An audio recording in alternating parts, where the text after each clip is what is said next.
Welcome back to the LaRocca Inspections podcast. In our second episode, our marketing manager, Thora Magnusson, hosts a chat between LaRocca president Chris Griffin and Rick Albert, one of the top producing realtors in Los Angeles.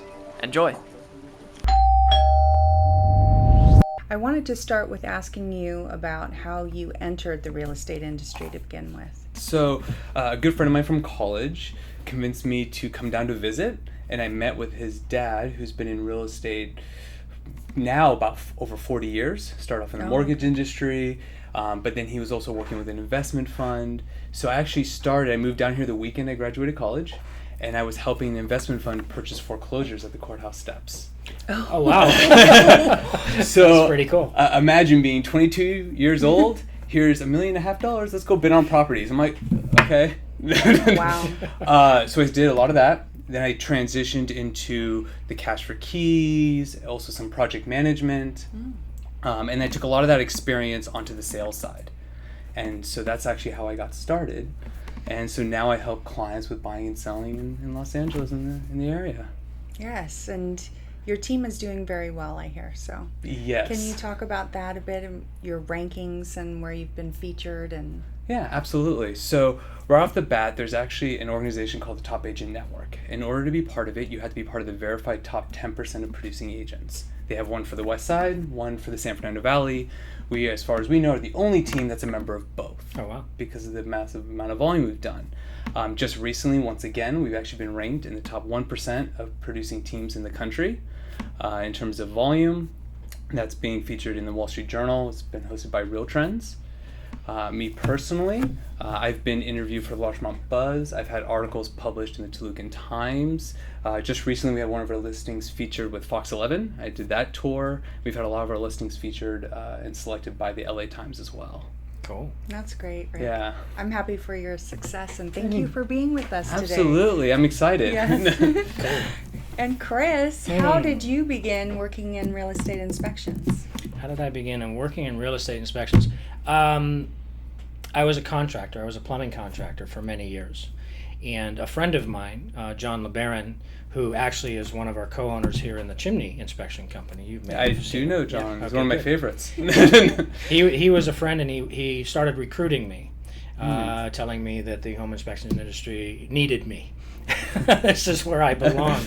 And I bucked it for a while, but then I decided to come give it a go, and it really did fit like a glove. Mm-hmm. So I started at LaRocca in the home inspection industry in 2000, and in 2004, my plumbing background led us to me being the leader, if you will, of opening up our sewer line inspection company, Sewer Line Check Professionals. So I did home inspection and sewer inspection. In 2007, I became the general manager, and then I became a full partner in 2012 in LaRocca. Yeah, so that's really kind of, how I got into it. Okay, great. And so for you, Rick, what do you enjoy doing that is not business related? Good question. So there's a couple things I do. One, I do volunteer. Actually, through my fraternity, I volunteer as a mentor over at USC for some of the college students. So we don't necessarily talk so much about the specific classes and helping them tutoring, but more about leadership development, how to stay organized, especially with, you have a 100-person organization. How do you manage that?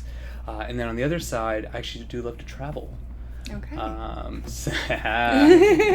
So now going in a couple months, my wife and I are going to Vienna and most likely Prague and Budapest. Wow. That's the plan. Next year we're going to Peru, which we've been before. My wife's from Peru, so we're actually going there twice for two different weddings, but we're going to extend the trips, most likely. Very nice. So yeah, we love to travel. That's wonderful. That's our big thing. There's so much to see out there. There is, and you get different perspectives about life and living, and I'm sure sometimes business as well, yeah. And so... It's the food for me. Yeah. Yeah, people are like, oh yeah, I go, and I'll just like buy food at the grocery store and just kind of make it. I'm like, Why? You're missing out. Yes, exactly. There's so much more. Exactly. You can do that at home. That's right. That's right. And I hear that you are married to your best friend. I am. Yes, we just got married back in May. We were Congratulations. together. Thank you. Yeah, we were together for just under 7 years before we got married. That's great. Yeah. Congratulations. Thank you. Thank you. Yeah. And I know that you love to travel, so. I do. I love to travel. I'm right there with you. My wife and I actually got married in Fiji. Oh, wow. Yeah, we were doing a scuba. We traveled to go scuba diving in Fiji, and we decided to get married while we were there, and that's how that came about. And I travel all over, scuba dive all over. It's one of my passions. I'm an avid fisherman. I love the outdoors, camping, and I cook. I've been told I'm a fairly good cook, and my favorite place to cook is outdoors in a campground, in my camp kitchen. What's really nice too is when he goes on one of his fishing trips and he bags some great tuna or other whitefish along the way, and then he will share some of the spoils with the office. So. Yeah, Nice. of course, absolutely. But I'm also passionate about not necessarily like you do volunteer work. One of the things that I do as part of my job, but it is truly a passion of mine, is educating my clients, my public, on the real estate process and my end of it, our end, the inspection end of it.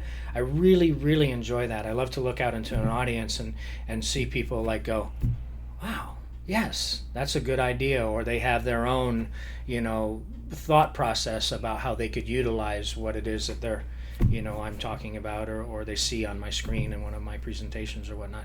I really, really enjoy that a lot. I get a kick out of that.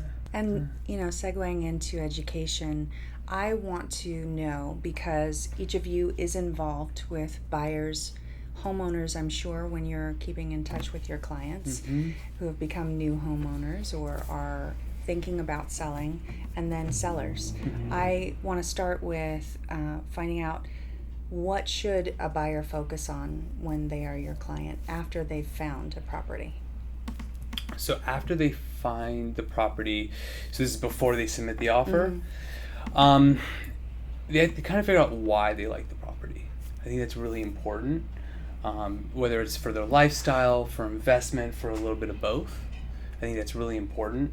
And then we do go into the offer stage. So we look up all the information, all the data. I like to do research on the seller themselves because we like to write personal letters with the offers. It's really important. Just recently, I was actually, time flies by. It was last year. I had a client, we were one of 5 offers. We were the second lowest offer, and his got accepted. And when I spoke to the other agent, I said, why did you accept ours? And he said, my clients liked you. I'm like, great. That goes a long way. It does. It really does. Absolutely. In this market, because it's been a seller's market and there's been, property selling for OverAsking Price so many times. You see it published, and that makes it very difficult and stressful for buyers. But obviously you know how to circumvent that situation. Right. Yes. No, of course. I mean, even on my personal residence, I bought it last year. We were one of 17 offers. Oh, wow. Yeah, that was an interesting one. Wow. So what we did to get accepted, yes, we included a personal letter.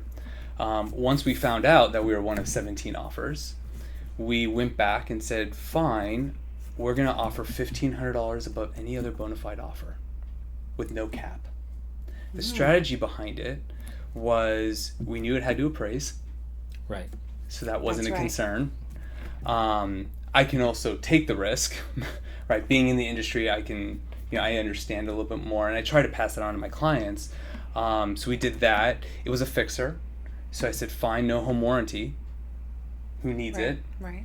And we were doing an extensive remodel. It was going to be an addition. We were going to convert the garage into an accessory dwelling unit, which I don't know if you guys are familiar with. It's basically you rent it out. You can convert a garage to a guest house, that its own address, own utilities, all of that. So I said, no home warranty, and you get to live there for free for a month, because he wanted to rent back. So I said, well, during that month, I got to get plans done. I got to get permits done. I can't touch the house anyways. So it doesn't cost me anything for him to be there. What a great deal. But it works for him. Yeah. So sure enough, we entered escrow, and then we can talk about it later, but during the process, we were able to renegotiate the price based off the inspections and all the stuff we found. Okay. Yeah, so we ended up back down just below what we initially offered. So it was about almost 10% off. Wow. Yeah, the contract price. Yeah. That's amazing. That is amazing. We do know about ADUs. Yeah, we know know about ADUs. I love them. Especially for a homeowner, because now you can have a little bit of income on the property as well. Yeah, absolutely. I'm actually a big proponent of house hacking, meaning you rent out bedrooms, rent out whatever. That's actually how I bought my first place. It was a condo, rent out the second bedroom. So what we're doing this time around, because it's just me and my wife, we're actually living in the ADU. And we're renting out the main house, and it's covering 69.5% of the mortgage, property taxes, and insurance. Wow. So we're living below market rents for that, and everything's still owner-occupied. So if we ever want to refinance, anything like that, I still get the best rates, still get the best deals. Sounds like you should start doing your own podcast on how I to... know. Maybe. I'll need guests if how you're to earn interested. income on your own property. That's a great idea. That's really a great idea. Yeah. Wow, that's smart. I like it. I gotta go. I gotta get on. Yeah, right. Let me know if you need help. Thank you. Yes. Definitely. That's I would come to you. amazing. Yeah. Okay. So it reminded me that in the contract, in the RPA, the Residential Purchase Agreement and Joint Escrow Instructions, it is built in that there's a 7-day period that the buyer has to investigate personally and hire inspectors to inspect the property for their purposes. But there is a little window there that they can reduce the number of days or extend the number of days. Is it 7 or 17? It's 17. Yeah, 17. 17. Yeah. 17. Right. Mm-hmm. So, one realtor who came up to speak said normally for a single family residence, it would be 10 days in Los Angeles now. Mm-hmm. And for a condo or townhome, we're looking at 7 days normally. Mm-hmm. So we went from 17 days to get all of your investigations and inspections done to remove that contingency to a mere 10 or 7. And in our office, we're finding that it's even less than that in a lot of cases. Mm-hmm. Maybe 5 days. Yeah, I mean, so on the condo route, there isn't as much to inspect, right? So it's generally just general home, mold and moisture is always a good one, chimney if there is one, but you don't often find too many things wrong with the condo. Not to say it hasn't, I've seen a lot.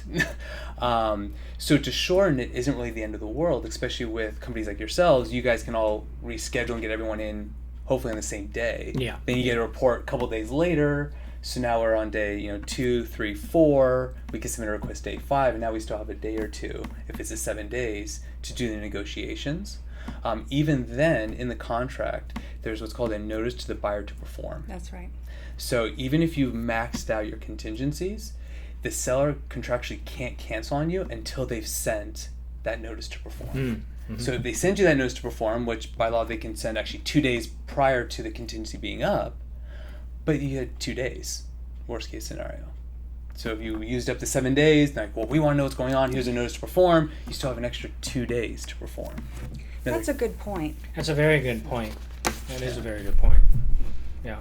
That urgency then isn't as urgent as one would think. Right.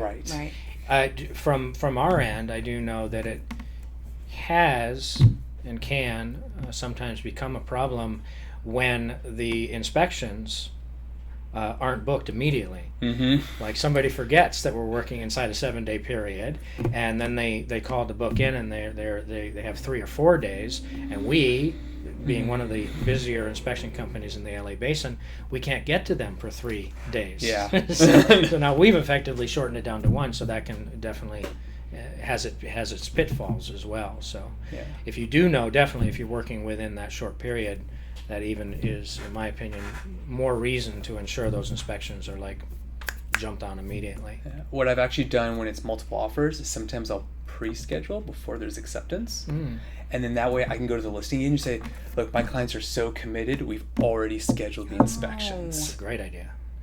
And if it does get accepted, it's already scheduled, we're already within that time frame. Right. So I've done that in the past as well, and that's helped. That's smart. That's very smart. That is. I haven't heard of that. What happens when there is a material defect? So the first thing I like to do is, when I ask the inspector, I said, how common is this in other homes you inspect? Because the first thing I want to do is not freak out the buyer. Because if it's a first-time home buyer or a buyer who hasn't purchased a home, maybe they moved from a condo, whatever the case may be, they might freak out that there's chimney issues. Right. But you explain to them, hey, look, most chimneys have issues. 95%. That's right. Even chimneys that have been redone, I've seen issues. So that's like the first thing I like to do is I kind of calm them down. Like, this is common or this isn't common, just so we can kind of set that expectation.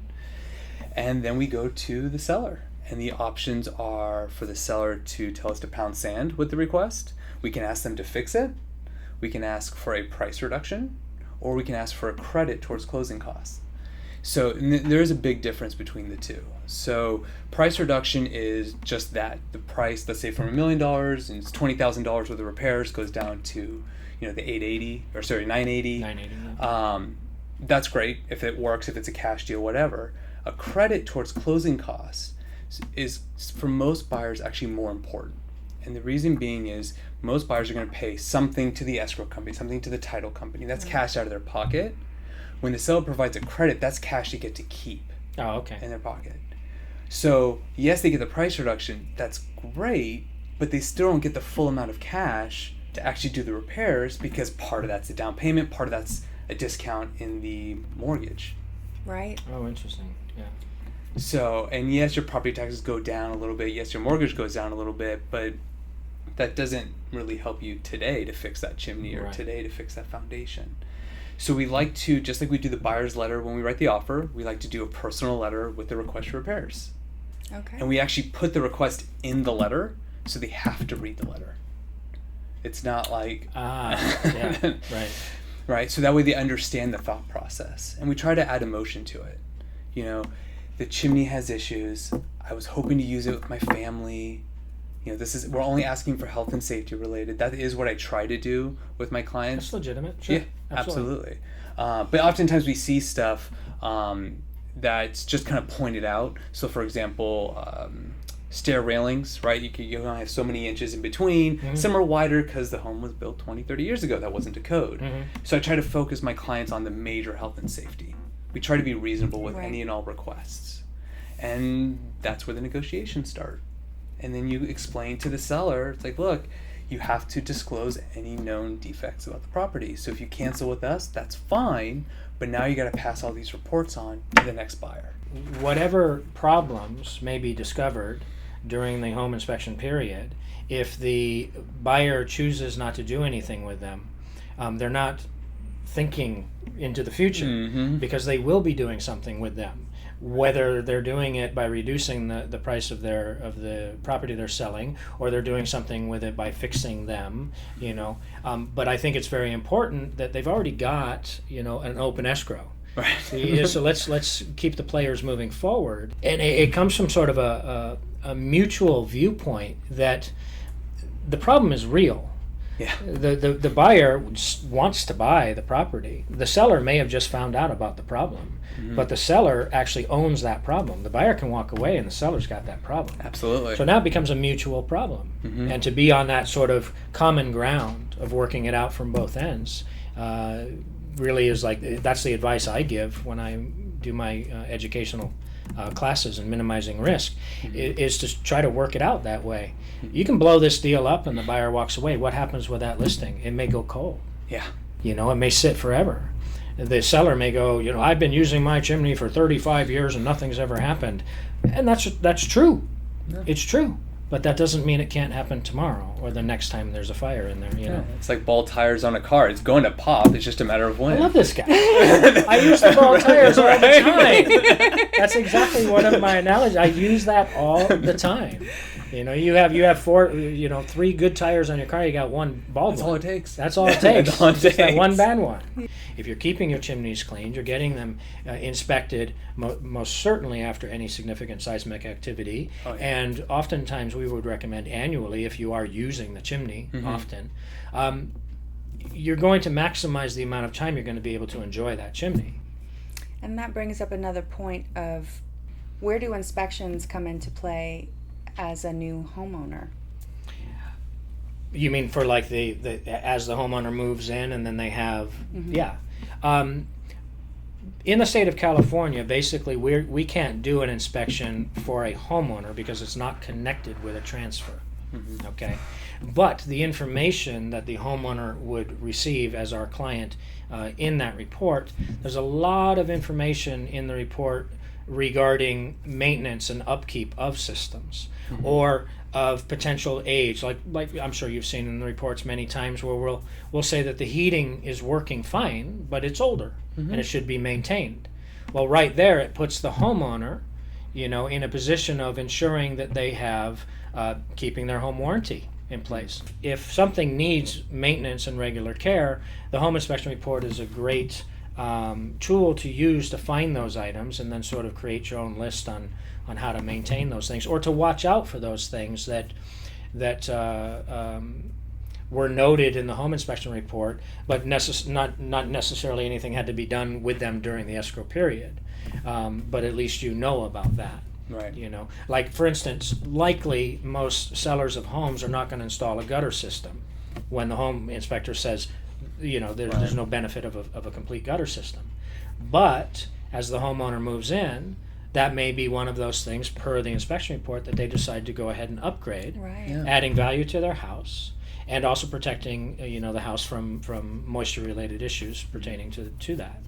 So the home inspection report can offer a lot of information like that. We're not even talking about like remodeling a bathroom or a kitchen Right. or adding square footage. We're talking about increasing a home's value by doing those little things, around the house, like roof gutters and things like that, that could increase the home's value just by increasing its ability to take care of, elements like the rain. Yes, the dwelling stays intact. Yes. Because So the next home inspector doesn't come in and say, well, you've got a lot of moisture Exactly. going into the foundation because you don't have roof gutters. I found out a very interesting piece of information that blew me away.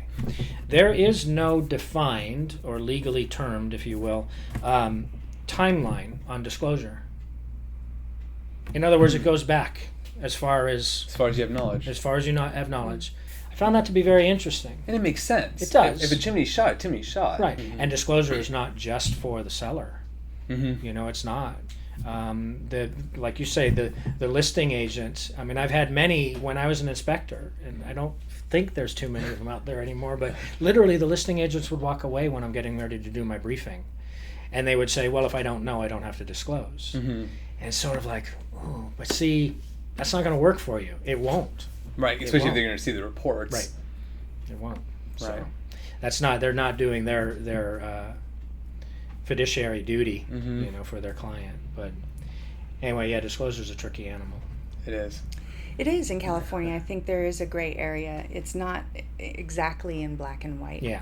And it is a buyer beware state. So Yeah. But I'm an advocate for transparency. Absolutely. I would rather have it disclosed. Everything's known about it. It's right here. We can deal with it. With the brilliant way that you've got things going on and how you think in your personal letters. I mean, you could probably take care of any problem. And Just that's about. We're trying. Yeah, well, that's important. Yeah. It's important to have that rapport.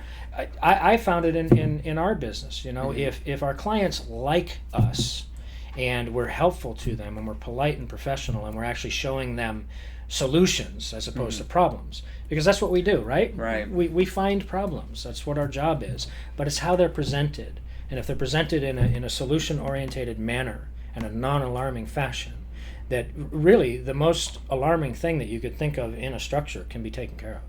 There's still a solution. I'm so glad you said that. I had an escrow a few years ago where I was representing the buyers, brand new construction. They wanted to bring in a guy who refinishes marble. And there was some cracks in the marble, even though it was brand new. He told the buyers that there were structural issues with the house. Oh boy. And I said, you're not licensed, you're not qualified. They took his word for it, and we canceled. I'm like, I had multiple architects go through that house saying it's fine. Yeah. It was brand new construction. There's a warranty, a 10-year warranty on the structure. And my client's like, well, he said this. Like, he's not qualified to say that. That's not his role. Right. I would have been livid. I would have been absolutely livid. A home inspector is not qualified to say that. Yeah. The home inspector is qualified to say there's cracks. It's like, There's exactly. cracks. Exactly. If you want further information, you should have the crack expert come out and take a look at that. Yeah, that's really unfortunate. Yeah. And we hear about that. We hear about, it's unfortunate that there are contractors out there who use sort of these alarming tactics to try to sell the job. Right. But what they're actually doing is they're working themselves out of a job because now that escrow, they're not. Right, it canceled. Right, yeah. You know, it's our motto to be on your team and to support you because, you know, we get clients through realtors and we love our clients. We love our realtors. And anyway. I think you bring up an important point too. It's because the inspection process doesn't necessarily end when the inspector walks away. Right. Because as the agents and the clients, buyers, sellers, whatever, are going through the report, there's likely to be questions. Mm-hmm. Also, I'll give you an example. Just today I got a phone call from a client saying that the plumber was out there. They're still inside their contingency. The plumber's out there, and we had recommended a plumber. There was numerous things happening. And she said that the plumber feels that your inspector called something wrong. I said, okay, great. What did the plumber say? And what it is there's in the inspection report, there's a picture of a galvanized pipe connected to a copper pipe. That's not allowed. Right. I mean, you can do it, but it causes what we call electrolysis, which is a corrosion of the pipes. And in the inspection report, there's a picture showing that. So I know for a fact that my inspector is correct in his call. But what I didn't know is exactly what is the plumber saying that's wrong. And she said, well, the plumber says that the galvanized pipe that the copper's connected to is dead. It doesn't have any water in it. It's not a live line. Yeah. I was like, oh, brilliant. Okay, good. My inspector's a generalist. He's not necessarily going to know that unless it was cut off and, you know, there was no water coming out of the other end, or there was water coming out of the end. He's not necessarily going to know that. So I explained to the client that that's exactly why you got your expert out there. Mm-hmm. The expert now is giving you the okay on it. Right. Without the client reaching out to me, and 8 out of 10 don't. They sit in those confusions, or then they become alarmed themselves because they don't have the actual information. Right. So it's very important. I always ask my clients, you know, if you're confused about something or you have a question in the report, you contact that inspector. Or I give them my card. You contact me, and I'll take you through it. And it's like this process takes, as you were saying earlier, it takes multiple individuals keeping everything lined up and remaining sort of, you know, moving the transaction forward. Right. It's not just about the realtor, you know, trying to like, oh God, you know, trying to juggle all of these things. You know, we have a saying in this company that we're on your team. And we are. And it's important to utilize those communication channels. Which we have, so thank you. Just throwing that out there. I'm sure you have. With, you know, with how you do things, yeah. I would be baffled for you to say, oh yeah, no, we don't bother with you. Once you're done, you're done. No, and I thank you for that too, because I think that that's important for all realtors and all clients to know that it doesn't just end, you know, when the inspection's over. There's a lot more information still that's there to be had, or questions to be answered that could be helpful. How do you help someone who's become a homeowner now through that home ownership? Because I'm sure that you want to have relationships with your clients, sure. And in the future there might be an investment situation in real estate like you're doing, right? Perhaps they want to build an ADU or want further advice about that aspect of it, or are looking to sell at some future point, and or buying a second property, etc. Right. How do you facilitate that with your clients? Yeah, so we'll start with the first part of your question, which is, let's say there's just an issue with the house, right? There's a roof leak, but when it was inspected, the roof was fine, right? Especially when we had a drought for so long, it's kind of hard to determine that. So oftentimes, first of all, we talk to them, get a full picture of what's going on. Then sometimes I do refer back to the inspection report in case there was something called out. Other than that, you know, we refer them to roofers. And sometimes I'll say, hey, do you want me to do the introduction? You know, just start that process, because a lot of these people are working, busy professionals. This is Los Angeles, right? A lot of people are too busy to handle it. And not to say that I'm a property manager, but I'm willing to help out where I can. Right. So yeah, we refer out. For the most part, we actually like to refer two of everything. So we do a lot of that. We try to help out where we can, refer where we can. Sometimes we do a little bit of facilitation, not too much, and part of that is from the teaching aspect. I want them to learn how to be a homeowner and not have someone do it for them the entire time, because things come up. If I'm traveling, it's a little hard to deal with a roof situation. If I'm, in Peru, in the Amazon, when there's no reception. So I try to do a combination of both. You have to climb to the tallest tree. Right? And compete with monkeys. Right. It's not going to happen. It's not. Oh my goodness. So I try to do some of that, and then in terms of going, let's say they're thinking about buying the next place, we do, and they're going to rent out their place. We do kind of a walkthrough, say, all right, you should do this, you should not do this to maximize rents. We take a look at what other units are renting for, other homes are renting for, what are they doing to get what they got in terms of dollar. Because more often than not, they shouldn't do anything, right? It just kind of depends. For sale, it's very different because it really depends on the home. A lot of homeowners who've owned their homes for 20, 30, 40 years, back in the day, they didn't do inspections. They don't even do, I have family who bought in the Midwest. They don't even do inspections today, really, in the Midwest. And maybe a general home. I had to force my mother to do more inspections. You're doing it because you don't know. But here in LA, we do have a lot of homes where people just lived in it for so long. Right. Or they bought them after the 2008 crash, where there were foreclosures. Right. And they just said, it's a good deal, I'll just buy it. And a bank doesn't have anything to disclose. They never lived there. Yeah, they never lived there. It's not their fault if they don't disclose something. Right. So actually what we're starting to do with a lot of my sellers is actually do pre-inspections. Wow. There's a thumbs up for the podcast. And then, so we're all on the same page. Glad to hear you say that. I didn't even ask you to say that. That's amazing. That's definitely, I'm very glad to hear you bring that up. A great example was actually late last year. I had a listing. It was a duplex. The sellers, it was a divorce situation, so it was a little bit tricky in terms of getting them to agree on things. Sure. The house, or actually the property, it did need some love. From their perspective, it was kind of what we talked about earlier. Everything's working, everything's fine, but I'm walking through saying things are going to come up. So because of the type of situation it was in, I said, I'm going to pay for the home inspection report. Wow. So we paid for it. We ended up getting multiple offers. We countered the offers with all the disclosures that we had up front, including the inspection report. So even before we had acceptance, they knew everything about the property. And the buyer who ended up buying it, one, paid full price, two, didn't do any inspection contingencies because they just took our report. If I was on the buyer side, I probably wouldn't have. I would have said, no, have your own. But they did that. That's fine. My job is to protect the seller. Of course.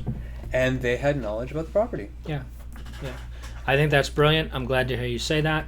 I own a home inspection company. Right. It's good to know. Otherwise, I'd be really confused. That would be a little awkward, wouldn't it? A little odd. Why am I here? But what I mean to say is that I see the percentages of buyers, getting the home inspections as opposed to the sellers.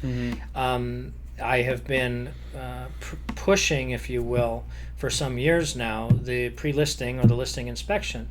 Not because I'm a home inspection company and I want the business. Yes, it benefits me.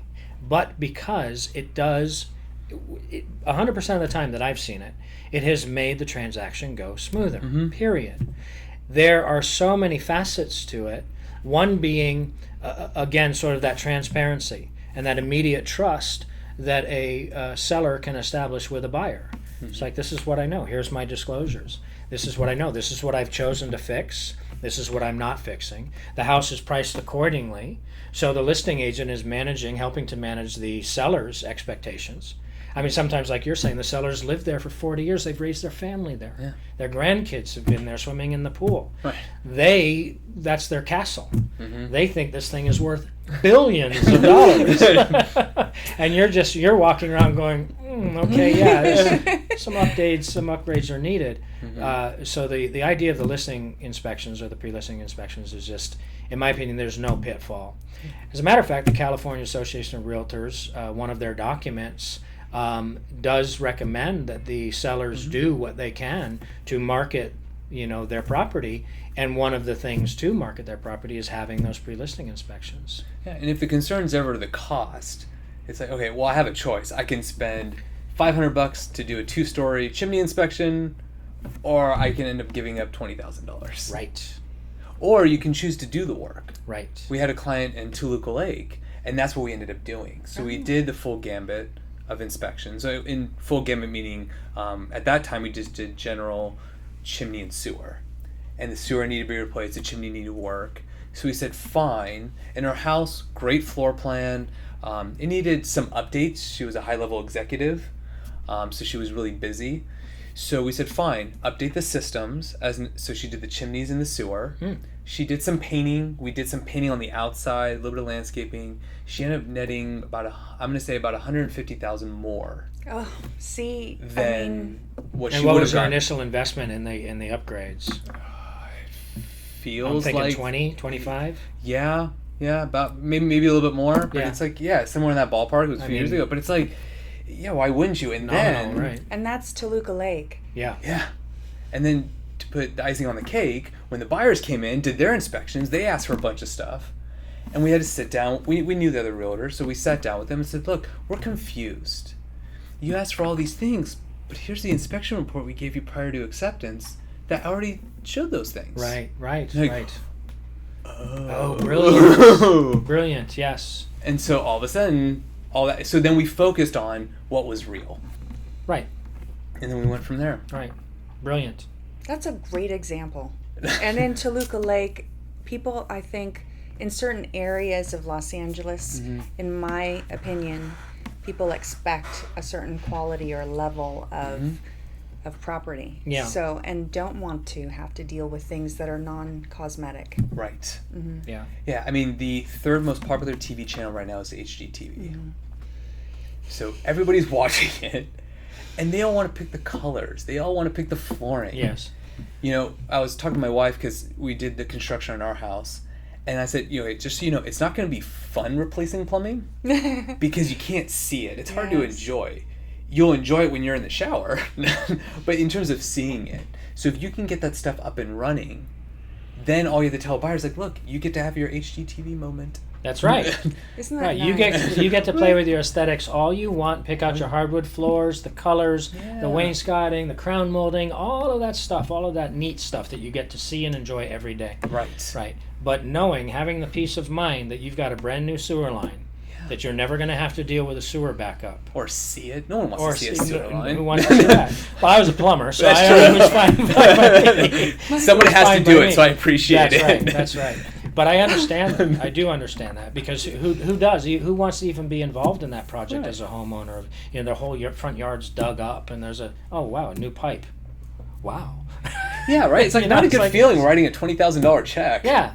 And then you bury it. Yeah, exactly.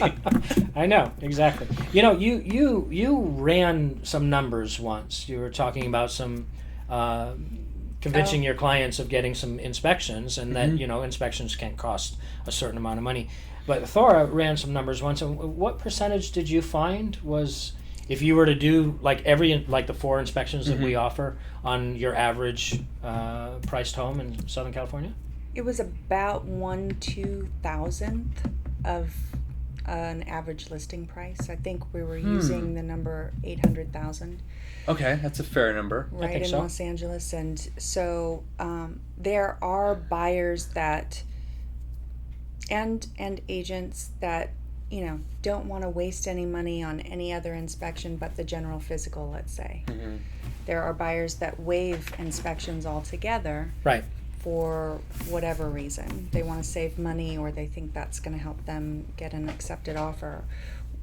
California is a buyer beware state, so that small investment of a few hours time, that can yield thousands, sometimes tens of thousands of dollars, depending on the property and its condition. And then you've got also the opportunity as a buyer to do your own investigation. The day of the home inspection is likely the day that is going to afford the most time for the buyer to be at the home, and then leave. We're having dinner. But on the day of inspection, the realtors set up a time slot of 3-4 hours, 2 hours, whatever it is, to have their inspectors there, and then the clients, if they choose to be there, which I prefer that they are there, both seller and buyer.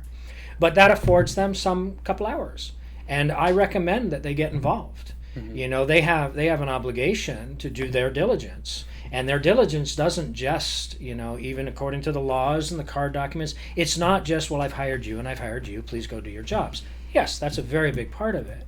But they also have an obligation to personally evaluate and inspect the property for whatever they can. Similar to your AVID, your Agent Visual Inspection Disclosure. You're bound to do that. You're not tasked with crawling underneath the house or getting up into the attic or getting on the roof, and neither are they.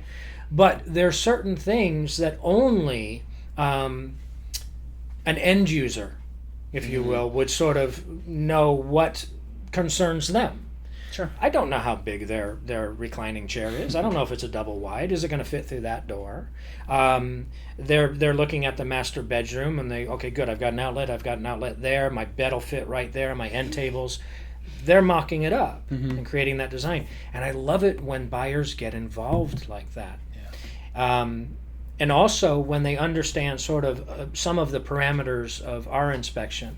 We're not going to move furniture away from walls to test outlets. So they have to understand that we're only testing a representative sampling of those outlets that we can get to.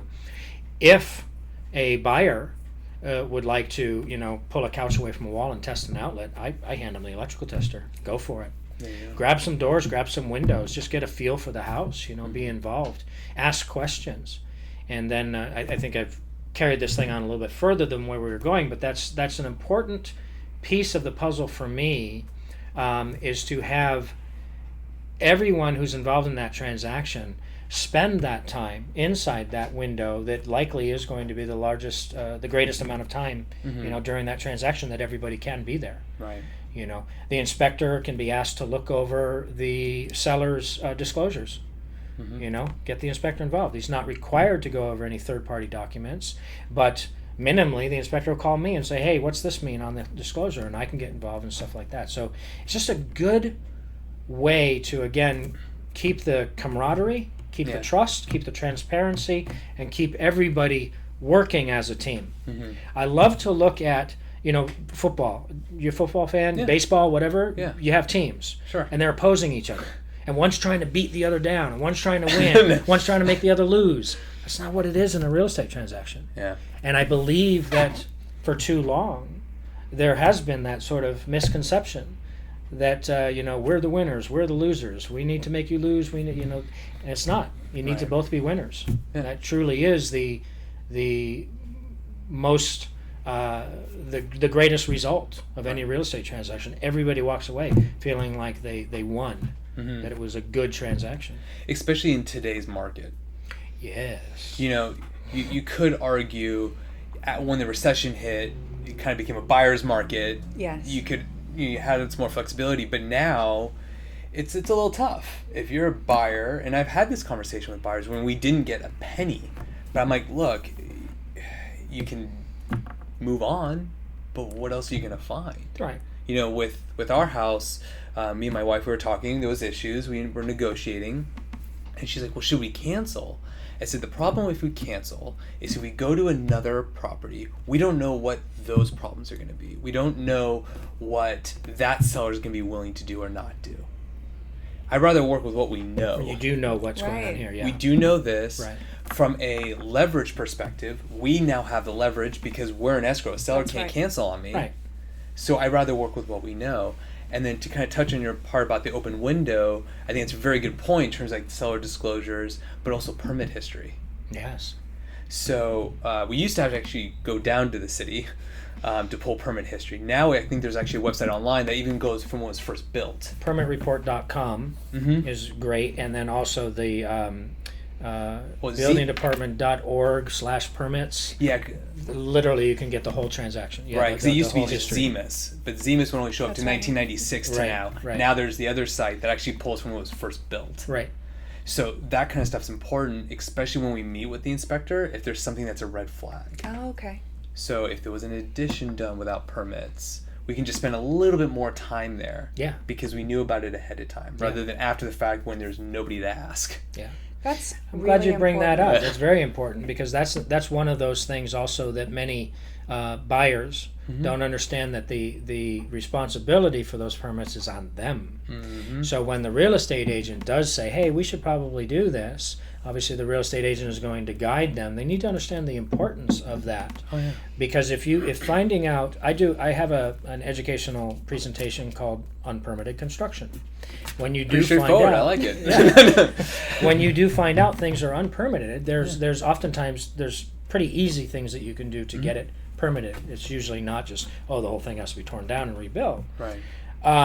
But knowing that it's unpermitted would then, especially sharing that with an inspector, there could be a little more focus, a little more diligence, a little more attention on that thing to see if there's anything mechanically, as you said earlier, that sort of safety, any safety issues occurring within it. Because a permit, really, a code, is only designed to meet a minimal safety standard.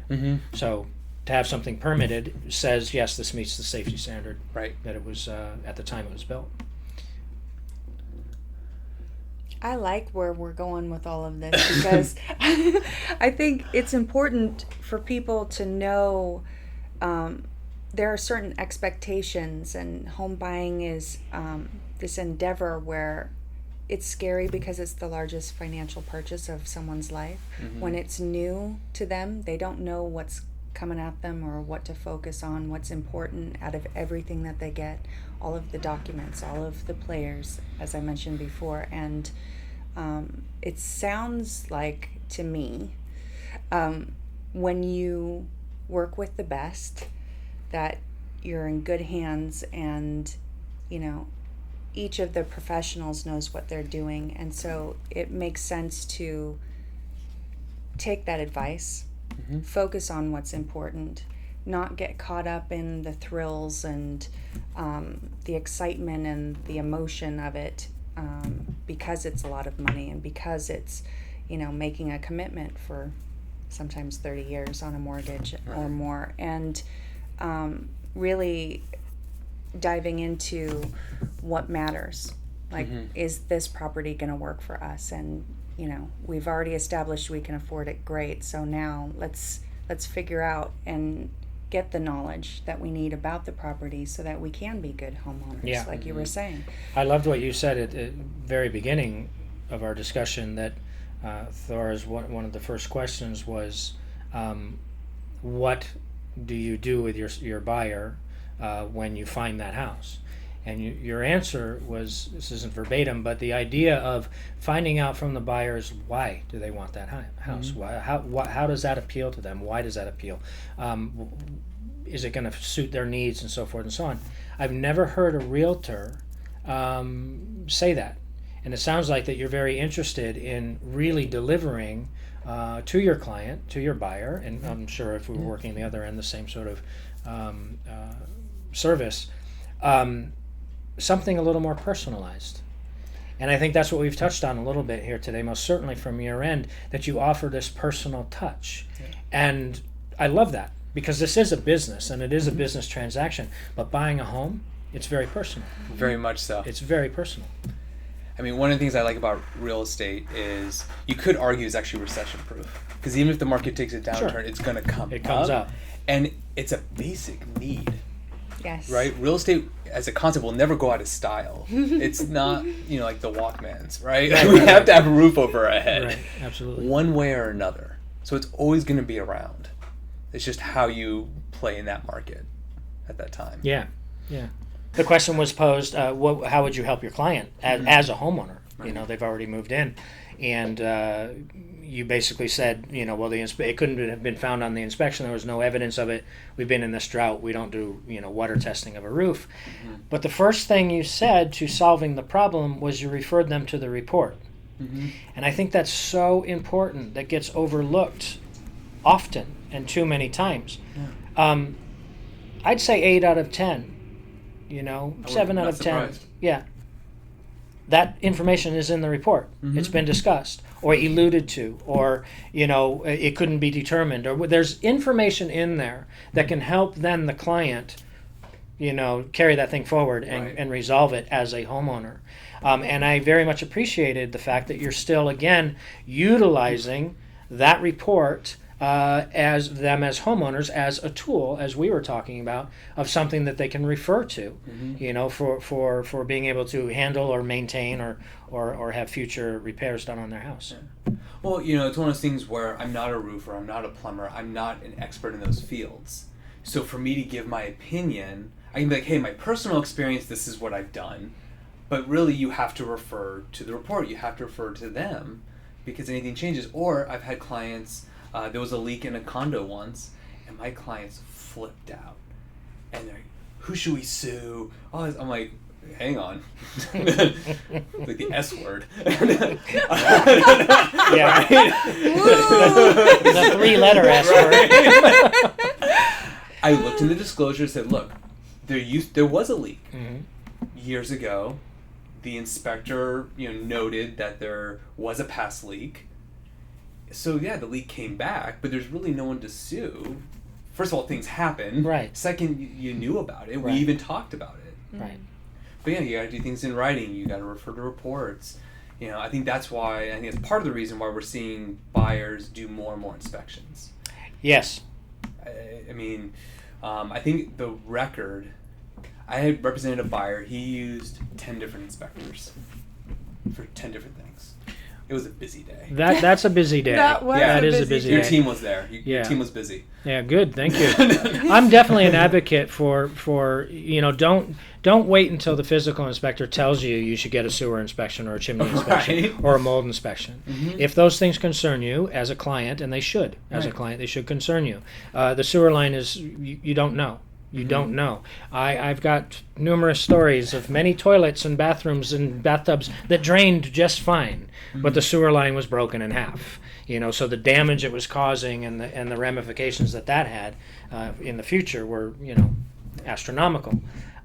Chimneys that you have fires in them, they're burning and whatnot, that were literally, if you breathed on them wrong, they'd fall down, or that were a fire hazard. There was evidence of potential fire hazard in the attic, but yet they're still being used. So it's in my mind, in my viewpoint, especially in these shorter and shorter contingency periods, let's not wait for the physical inspector to say to get those. The 4 most common ones, and that even the car documents go over, that a general physical inspection is not your guy for mold. He's not going to be able to tell you the sewer line. The car statewide buyer seller's advisory specifically speaks to mold.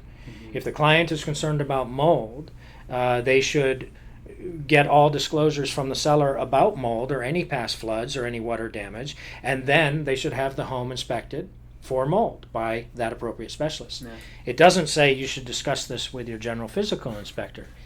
You wouldn't want, in my opinion, somebody who doesn't know about that thing to discuss that thing with you. Right. Because just like the guy who came in and said, oh, you have structural issues because you saw cracks in the marble, he's not the expert to say you did. So he blows the deal up. Right. So it's important to stay with those experts and speak to those appropriate professionals. Yeah. But yes, I want to thank you again for utilizing the inspection report to handle those problems.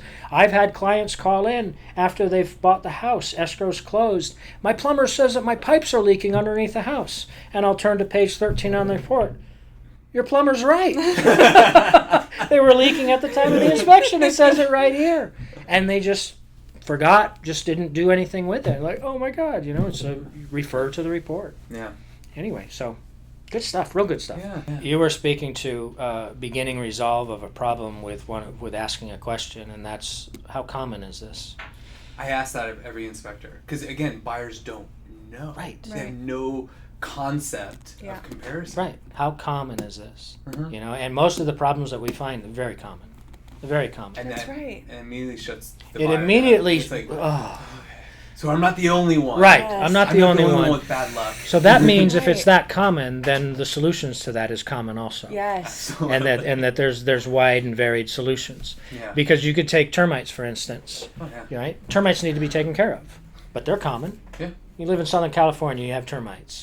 You know, but there's solutions to it. You live in Southern California. There are chimneys that have earthquake damage still from the '94 earthquake. It's common. As you even said, your experience, brand new chimneys or even repaired chimneys still having problems because they weren't done right. The chimney installation and repair business is not well regulated. Yeah. It's not. And I won't mention which chimney company, but there are some, not related here, where they actually have a reputation of doing really high bids and being very expensive. And we used to use them, but then the problem became listing agents got aware of it. And so I'm like, oh yeah, so-and-so chimney company's coming to do inspection. Like, come on, dude. We know that they're super expensive. You're not, come on. Yeah, exactly. You know, so then we lose leverage. It's like, Right. Yeah. That's something. But going into the transaction, educating your clients on those commonality. I mean, 95. The number's the same in sewer lines. 95% of sewer lines. Okay, makes sense if they're clay or orange crest or whatever it is. Orangeburg. Yeah. Thank you. Yeah. But 95% of them have. I don't want to say chimney's a little different. 95% either have something structural that could be potentially dangerous, or something fire risk related that could be. So there's sort of those two categories. Sewer line has a lot more different categories. 95%, probably 85% of that is normal, typical root intrusion that can be maintained. Yeah. The next 10% is the Orangeburg, is the broken pipe, is the pipe's broken in half. You know, listing agents, Mercedes falling into the street because of it. Happens all the time. Yeah, happens all the time. Oh my gosh. Chris will have to tell you that story. Well, thank you both, gentlemen. This has been amazing, and I've learned a lot, so I appreciate it. Well, thank you. Okay. Thank you. Is that it? Yes. Okay, cool. Great. Well, thanks again. Absolutely. Appreciate you Thank coming you for the out. opportunity. I appreciate it. Very much appreciate it. You guys ready to record? Oh my God, Mark! Woo! Well done, Gonna- guys. That's hilarious. Thanks for listening to the LaRocca Inspections podcast. Feel free to subscribe for more education in the real estate space, and find us at laroccainspections.com, or follow us on Instagram at Notoriously Reliable and on Facebook at LaRocca Inspect.